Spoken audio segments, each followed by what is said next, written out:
En el mundo antiguo, escupir en la cara no era una rabieta momentánea, era la máxima afrenta, un gesto explícito de rechazo social, una marca de deshonra peor que el golpe.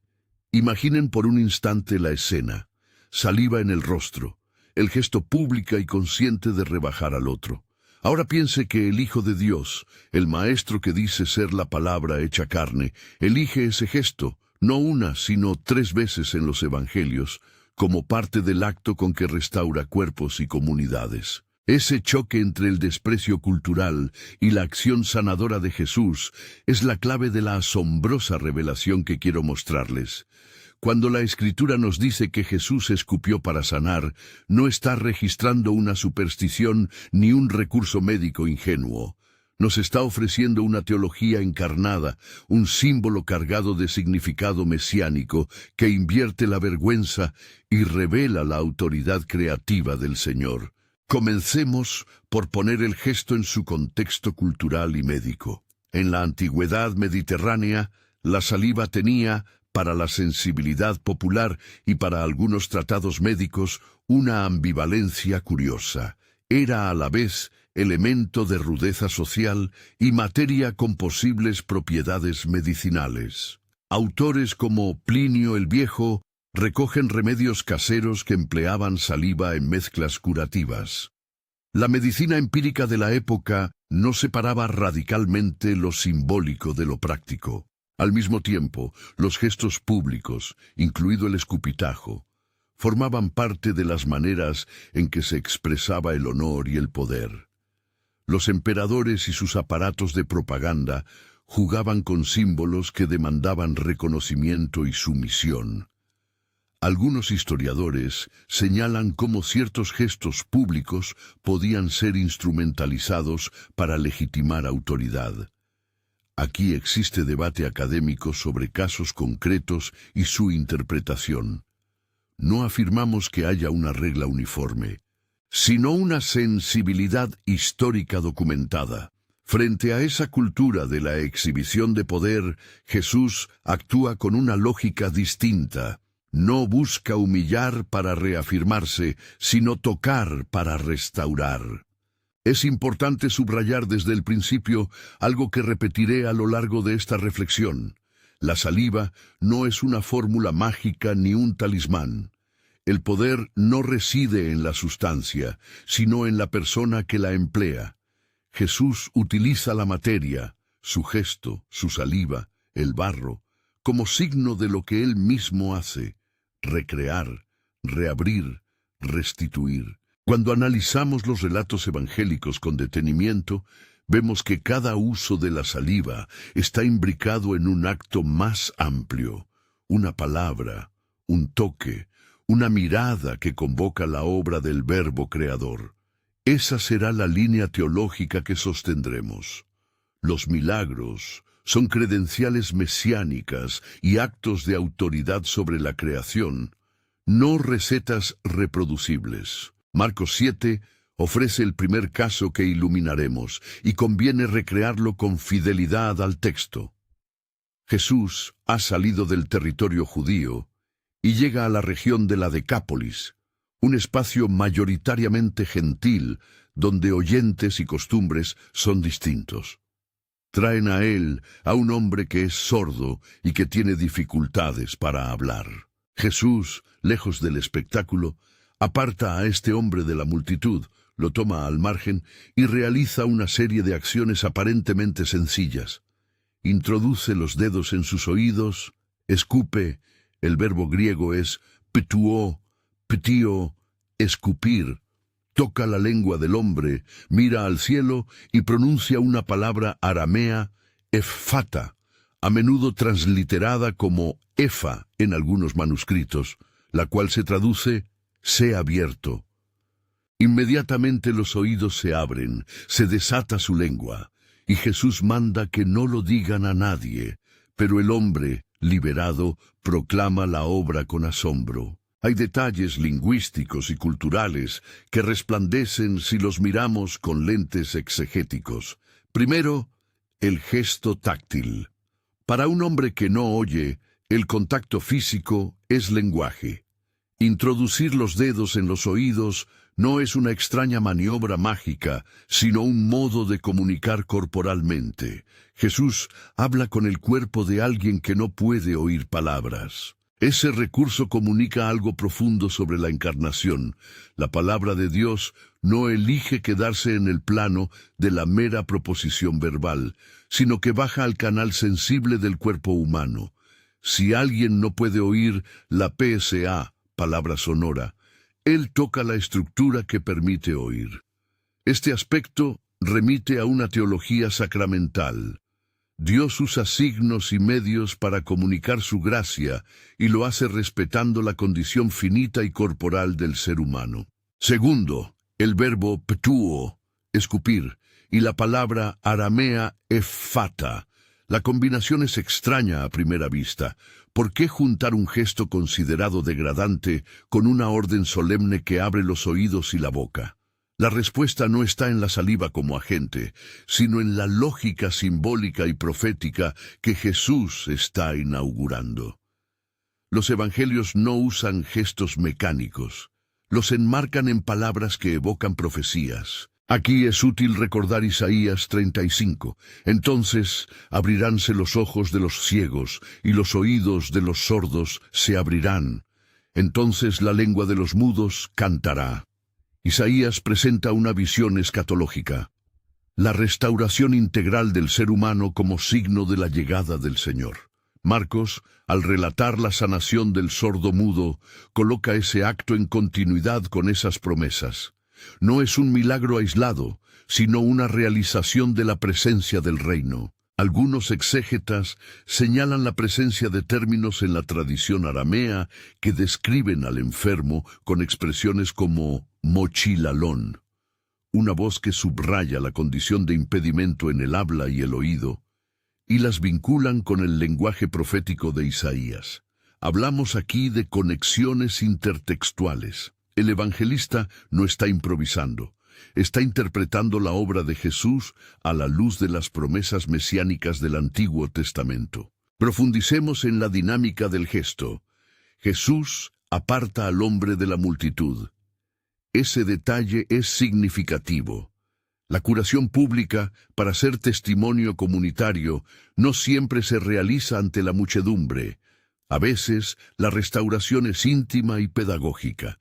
Al apartarlo, Jesús lo coloca en una interacción personal donde se enseña, se comunica y se reconcilia.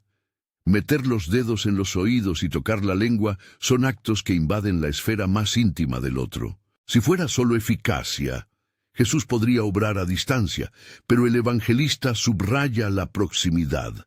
Ese acercamiento nos dice algo sobre el Dios encarnado.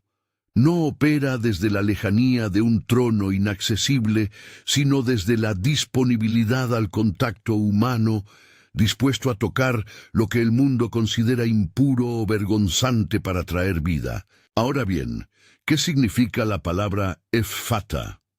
Literalmente, y en la mejor traducción, sé abierto. Es una orden que se dirige tanto al cuerpo como a la existencia social. Que se abran los oídos para recibir la palabra y que se desate la lengua para volver a la comunidad.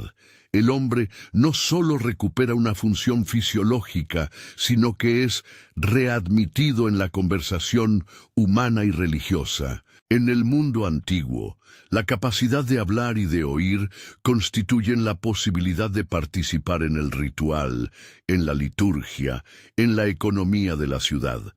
Por eso, la curación es restauración de ciudadanía y de dignidad. Quiero detenerme un momento en lo que la saliva simboliza en esta escena. Si la mirada popular asociaba la saliva a remedios, Jesús la incorpora, no para impulsar una receta, sino para señalar algo teológico. La palabra de Dios se encarna en materia. Esa encarnación toma por medios humildes y hasta marginales. Lo que la cultura desestima, Dios lo emplea para su obra.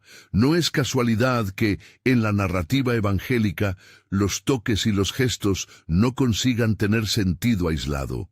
La saliva, el contacto, la palabra aramea y la mirada al cielo forman un conjunto ritualizador que remite a la creación misma. La palabra que crea opera sobre la materia humana para reestructurarla. Esa reconfiguración remite a Génesis 2, donde el alfarero divino forma al hombre del polvo e insufla aliento de vida. Jesús, al modo del Creador, recompone el cuerpo para que vuelva a funcionar dentro del presente redentor. Pero debemos evitar un error de lectura. No afirmamos que la saliva obre magia, ni que repetir el gesto produzca un efecto mecánico. El evangelista no escribe un manual médico. Describe una acción singular que expresa la autoridad mesiánica de Jesús. La saliva aparece aquí como una materia simbólica utilizada por el que tiene poder sobre la enfermedad. Si pretendemos trasladar el gesto fuera de este contexto teológico, corremos el riesgo de convertir un signo en fetiche, algo que el propio Jesús, seguidores del primer siglo, habrían rechazado. La variación de métodos en las sanaciones evangélicas, a veces un toque, otras una palabra, a veces barro y agua, sirve precisamente para evitar que se idolatre el procedimiento. La reacción del hombre y de la gente confirma ese significado. El que estaba impedido no se convierte en un coleccionista de técnicas, recobra la capacidad de participar y proclamar. Marcos nos dice que estaban atónitos y decían, «Todo lo ha hecho bien. Hace oír a los sordos y hablar a los mudos». La confesión popular reconoce la obra divina, no la técnica humana. Aquí, la lectura profética conecta. La restauración integral es sello del Mesías. Permítanme abordar un matiz lingüístico que despierta interés académico. En las tradiciones y en ciertos manuscritos se emplean variantes y términos que reflejan la condición del enfermo y la naturaleza simbólica de la curación. Palabras como mochilalón son citadas por estudiosos como formas que describen la situación del paciente y que anclan la curación en el vocabulario profético de Isaías. No entraré en debates filológicos extensos ahora, pero sí subrayo algo prudente. Hay un trasfondo lingüístico que une el relato con las promesas veterotestamentarias. Eso no es mera coincidencia, sino conciencia teológica del evangelista que interpreta la acción de Jesús como cumplimiento de la esperanza de Israel. La dimensión política de este gesto también merece mención. Si los imperios empleaban gestos para consolidar su hegemonía, Jesús responde con un gesto que desarma la lógica de la dominación. No es espectáculo de poder para atraer adoración, sino acto de servicio que restituye a la persona. Esa contraposición entre propaganda política y servicio mesiánico se volverá más explícita cuando miremos episodios y comparaciones con figuras como Vespasiano. Pero por ahora debemos notar que la acción de apartar al hombre y tratarlo a solas contradice la teatralidad imperial.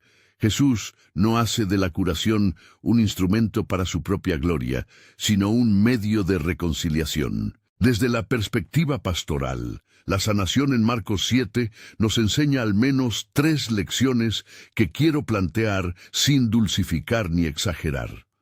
Primero, la paciencia con las personas que sufren. El método de Jesús respeta la singularidad del otro. Segundo, la centralidad de la palabra de Dios que se encarna. La orden «sea abierto» no es un mandato seco, sino la proclamación de que el reino abre lo que el pecado y el mal han cerrado. Tercero, la llamada a la comunidad a recibir al restaurado. La sanación no es un logro personal, sino un acto que reconstituye a la persona en la iglesia y en la sociedad. Hay otro aspecto que vale la pena subrayar: la economía del silencio y del secreto. Jesús pide que no lo digan, y sin embargo el hombre proclama el hecho. En este contraste se refleja una tensión cristológica sobre la identidad de Jesús y sobre el modo en que el reino se manifiesta. El secreto mesiánico, que aparece repetidamente en Marcos, subraya que la obra de Jesús no se reduce a la espectacularidad. Jesús quiere que la proclamación provenga de la experiencia transformadora, no del rumor intrigante. Este detalle también actúa como una salvaguarda contra la comodificación de lo milagroso. La fama por la fama no es la intención del Evangelio. Antes de seguir, hagamos una pausa para ver el panorama completo. Tenemos un gesto, escupir, que en manos de Jesús se resignifica, un gesto que conecta con la profecía de Isaías y que muestra que la restauración es integral. Una acción que pone en evidencia la lógica de la encarnación, la palabra que entra en la materia y la transforma. No es un truco, ni una receta, sino una demostración de autoridad sobre la condición humana. Si esto les interesa, si desean las notas con las referencias textuales en griego, los pasajes del Antiguo Testamento y las citas históricas que mencioné para profundizar, pueden descargar las notas y la bibliografía que he dejado en la descripción.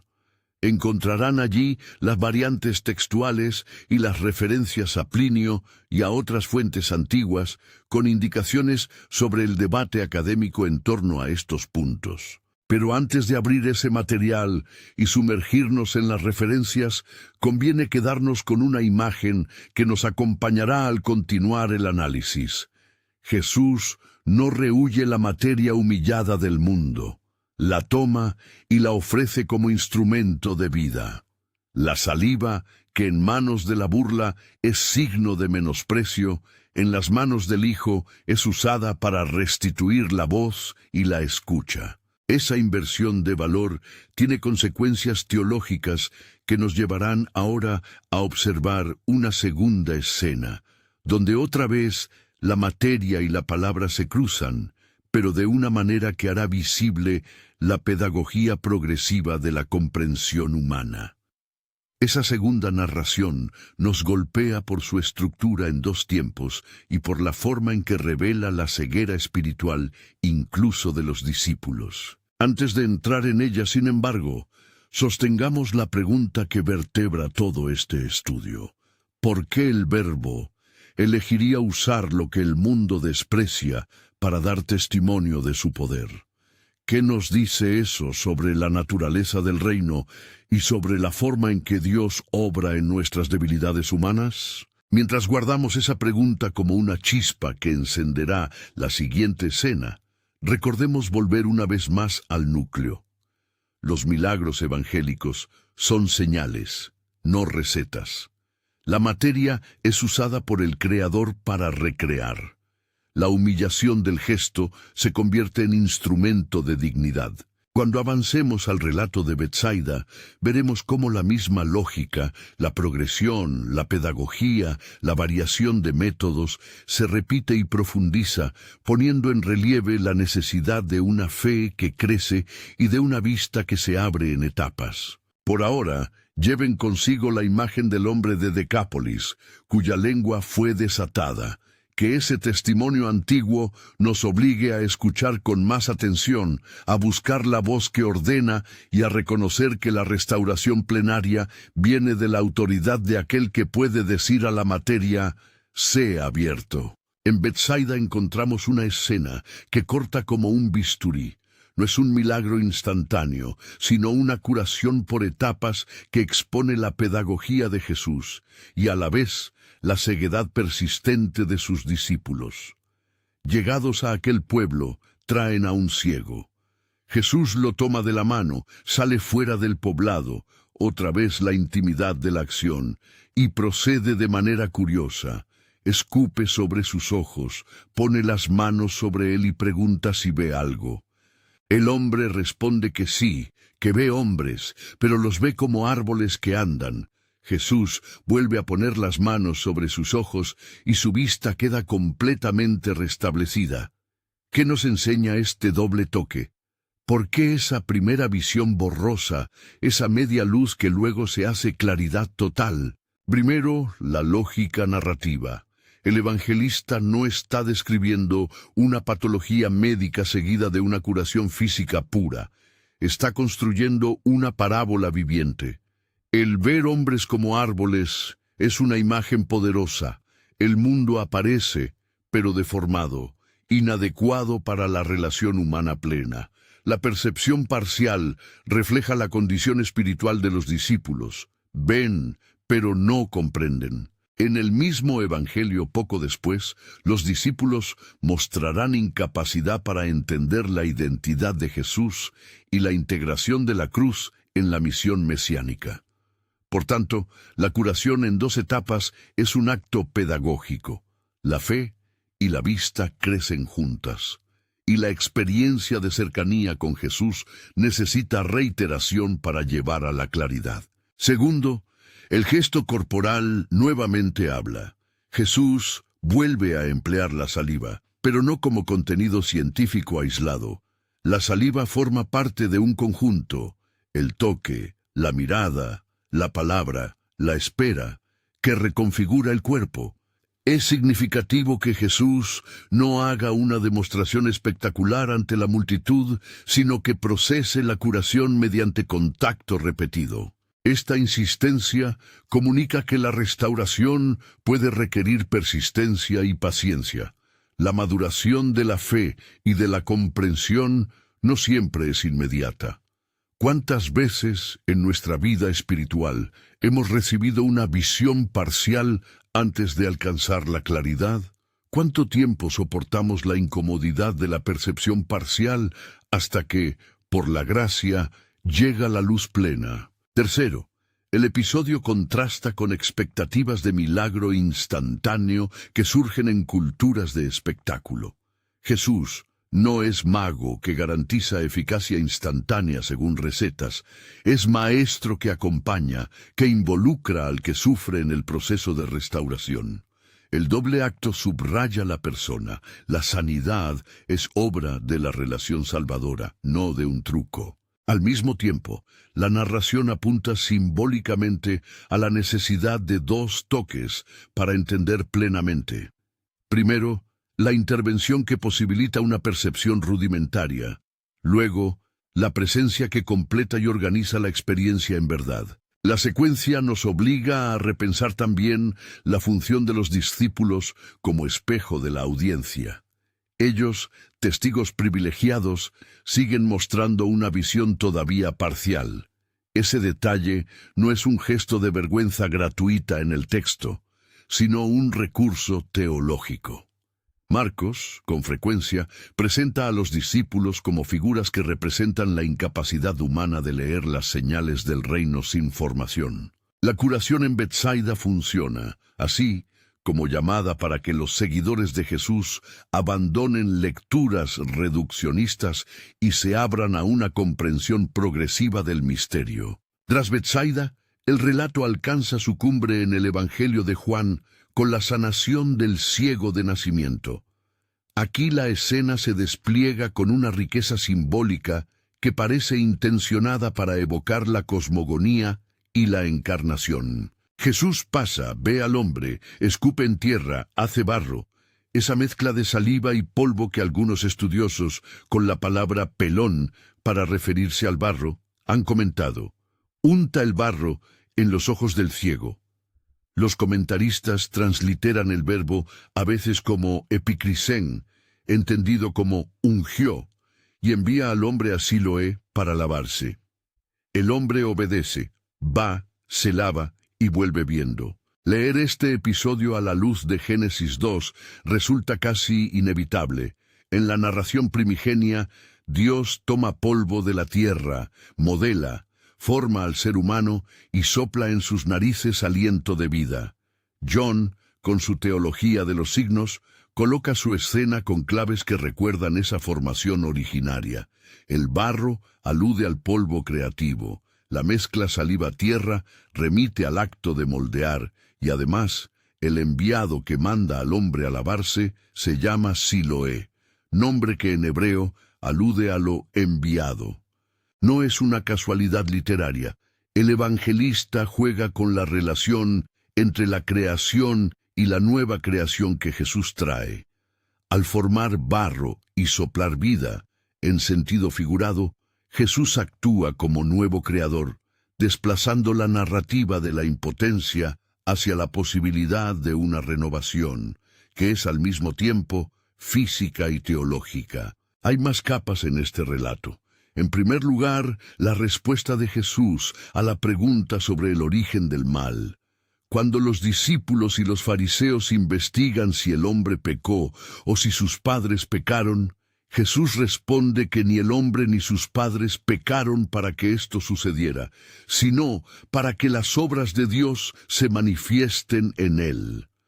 Con esa respuesta, el signo se desprende de interpretaciones retributivas simplistas. La aflicción no es siempre castigo.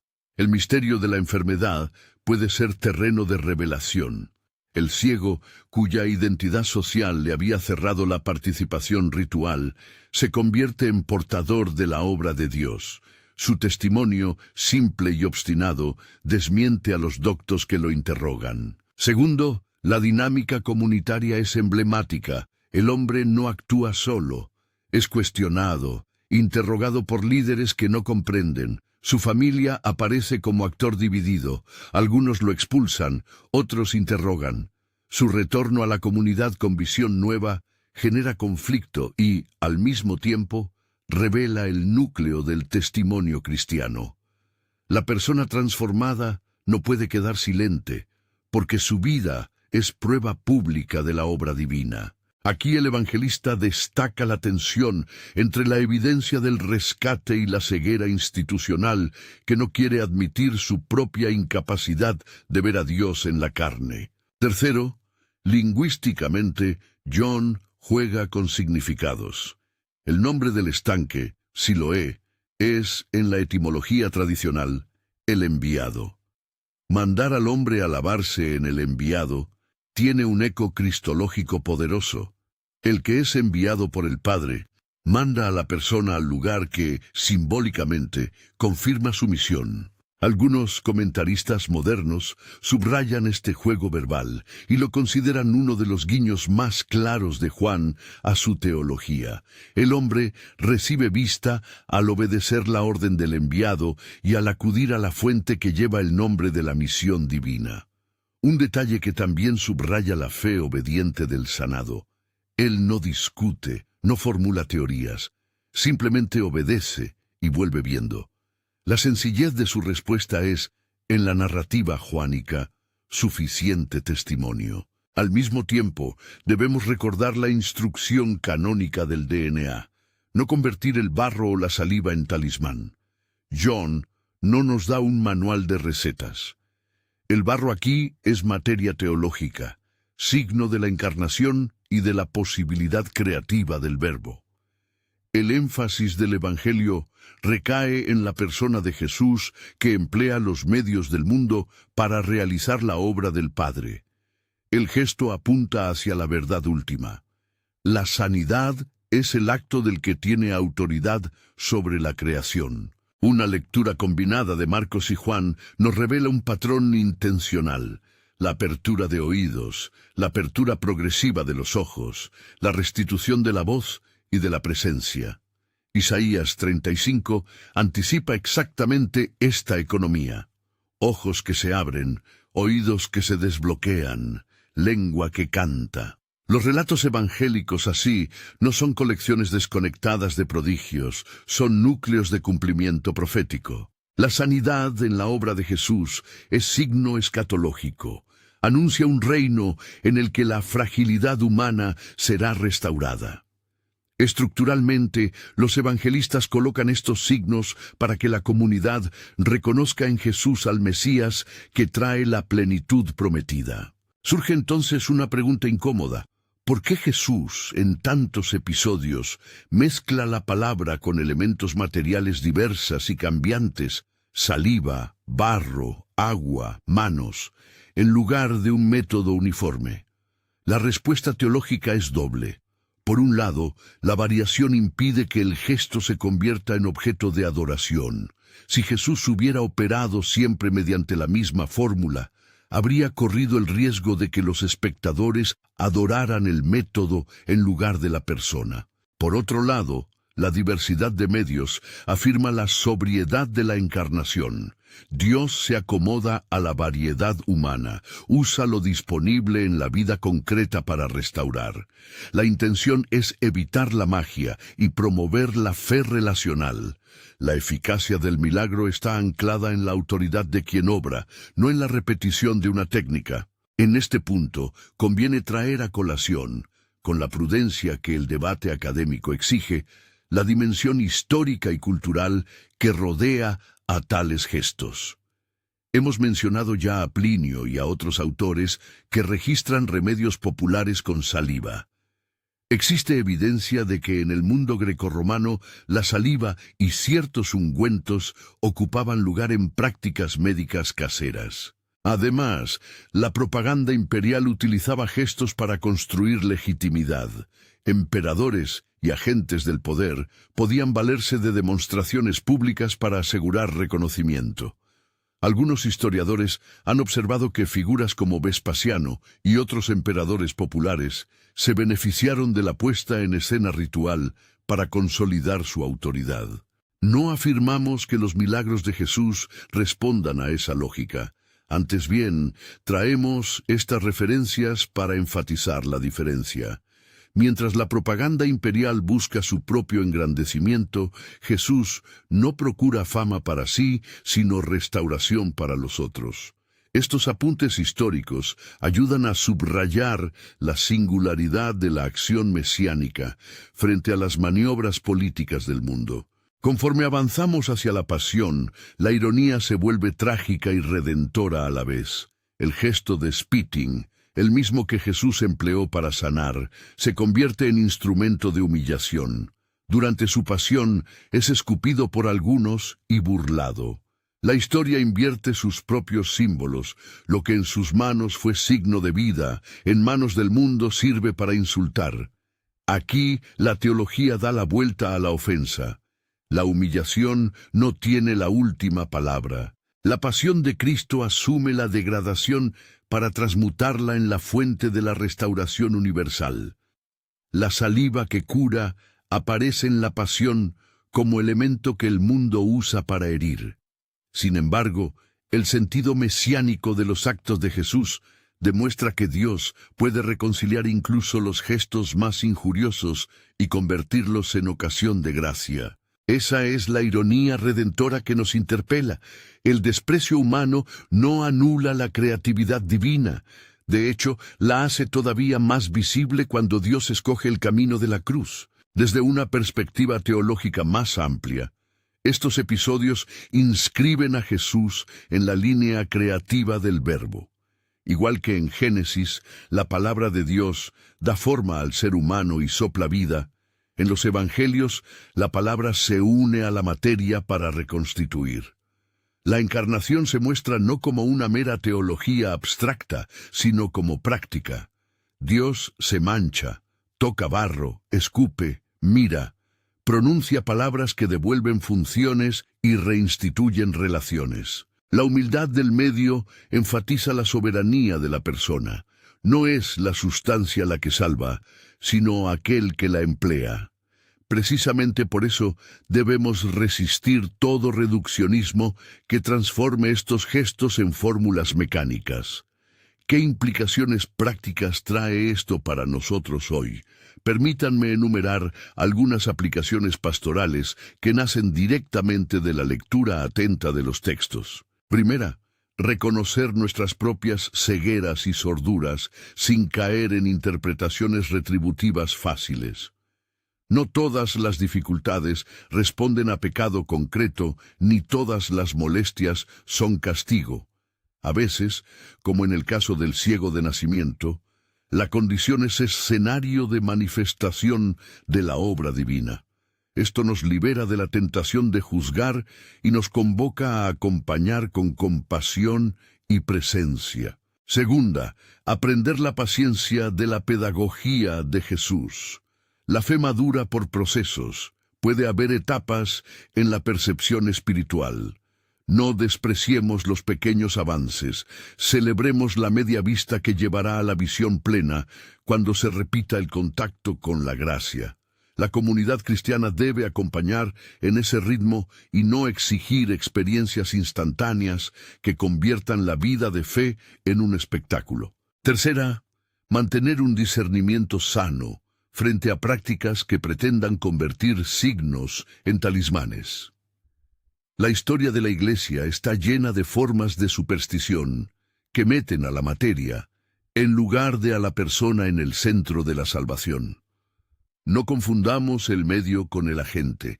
La pastoral responsable enseña que los sacramentales y los signos son vías de gracia, no garantías mecánicas. En tiempos donde la búsqueda de lo milagroso puede volverse un atajo para la fama o la producción mediática, conviene recordar que la autoridad está en Cristo y que la Iglesia sana cuando reconstituye personas, no cuando colecciona prodigios. Cuarta, comprender la relación entre poder y servicio, la contraposición entre la propaganda imperial y la acción de Jesús nos desafía políticamente y espiritualmente. El poder legítimo no busca autoensalzamiento, sino la restauración del otro.